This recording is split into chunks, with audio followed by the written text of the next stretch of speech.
Hello, I'm Dr. Randall Bell. I'm here with Suzanne Wilcox, who is talking to us about some really important life skills, things that frankly I don't know much about. I think our next topic is one of them. We're talking about, I don't even know how to say it right, chakra? Did I say it right? You said it right. Okay, now you introduced this concept to me about 6 weeks ago or so. I honestly didn't know what it meant, and I still need a lot of help. Would you just kind of take over and explain that concept to people like me? I'm happy to explain. So if we think of our anatomy of our body, it's really obvious. We have veins and bones. Okay. There's a part that's not so obvious, and that is the anatomy of our spirit or our energy. So our energy has to flow to get to all the organs in our body. We actually have an energy highway, and the energy highway, it like makes the energy flow. Okay. I'm just really simplifying it.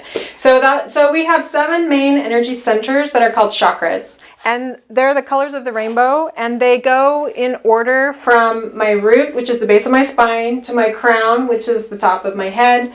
And they have different frequencies of energy, and the colors actually vibrate at different frequencies with the energy centers. Okay.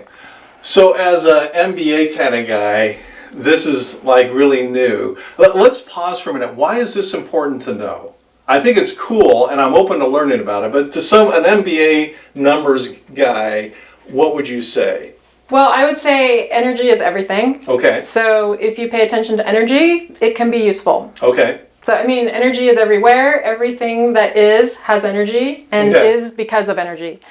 Okay. So as a business person, it's kind of like I walk into a new business and you kind of get the vibe for the business. Is that kind of your way of saying the energy? Well, I'm like, literally everything has energy. So, like, every material object has energy. Okay. Not just the energy I feel when I walk into a room, but everything is made of energy. Our bodies are made of energy. So when we can recognize that our bodies are made of energy and that energy is flowing in our bodies, and we can identify our chakras, and we can actually create healing, promote wellness, just by being aware of our energy.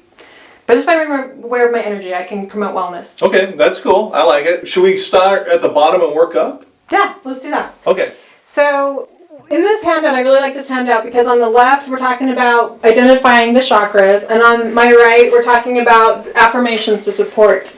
So, like if I went to the doctor and said, I'm having an issue with my head, I have a headache, the doctor would prescribe medicine.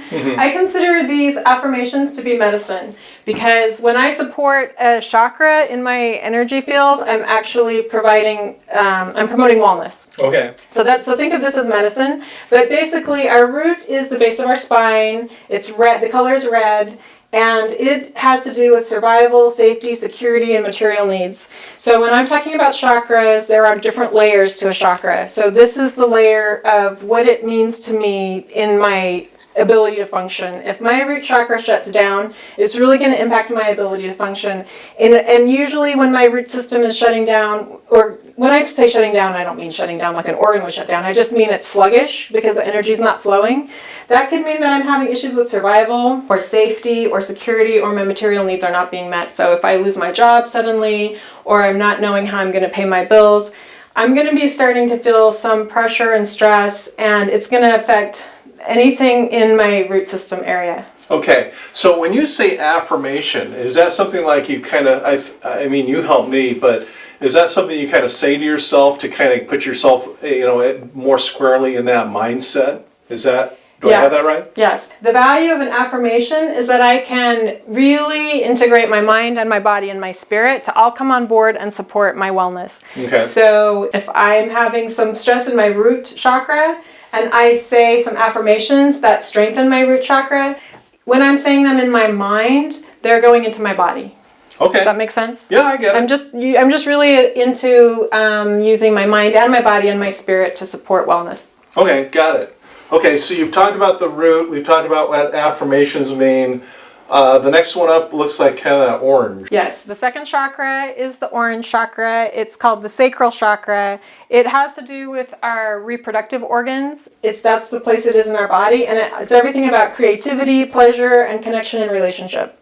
Okay. So that's the energy center that I can work on if I want to strengthen my relationships, if I want to strengthen the boundaries in my relationships, if I want to be more creative, I can really kind of focus on that chakra. Okay, and the next one is yellow. Our solar plexus is yellow. It's above the belly button or right around the navel, and it is like, think of the sun. That's why it's called the solar plexus, and that's why it's yellow. And that's our power center. So when we're in our power, and we're really tapping into that third chakra. And obviously, if my third chakra is really healthy and the energy is flowing, I'm going to have really a power source to go to and rely on when I'm needing to be in my power. Okay, love it.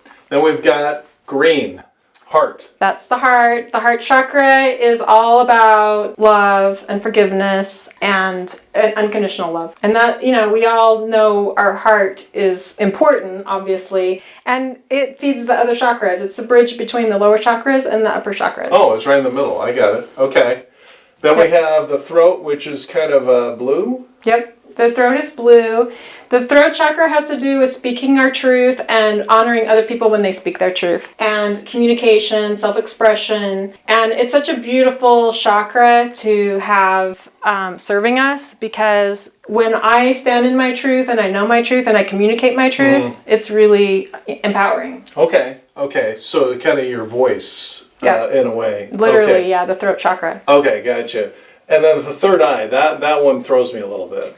So we have our two eyes that we use to see in the material world, and then our third eye is in our forehead between those eyes, and that's more spiritual vision. It's intuition, it's clarity, truth. Sometimes my eyes are going to see something that I think is a truth, and maybe it's not a truth. My third eye is going to be that higher awareness that's going to tell me this is true.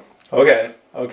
So it's like when we go to the Magic Castle for fun as couples and everything, and someone fools us with our eyes, but the third eye is kind of looking beyond that. Am I missing that? Or? No, the third eye is that knowing that I have when I enter a situation and I get some information that didn't come from my material eyes. It came from some higher awareness about a situation. It's my intuition, it's my ability, it's my wisdom, it's my higher intelligence that knows things that my eyes don't know. And then the last one is our crown. And is this a pink? That's a purple, violet color. Okay. Here it looks pink, but that would be violet or purple, which is the highest frequency in color. If you look at a rainbow, that's the top. And they're in the order of the rainbow in frequency. And so our crown is our connection to source. So that is where we're going to be able to connect with spirit or source. Like if I'm praying or if I'm asking or surrendering to a higher power, I'm going to maybe focus on my crown opening.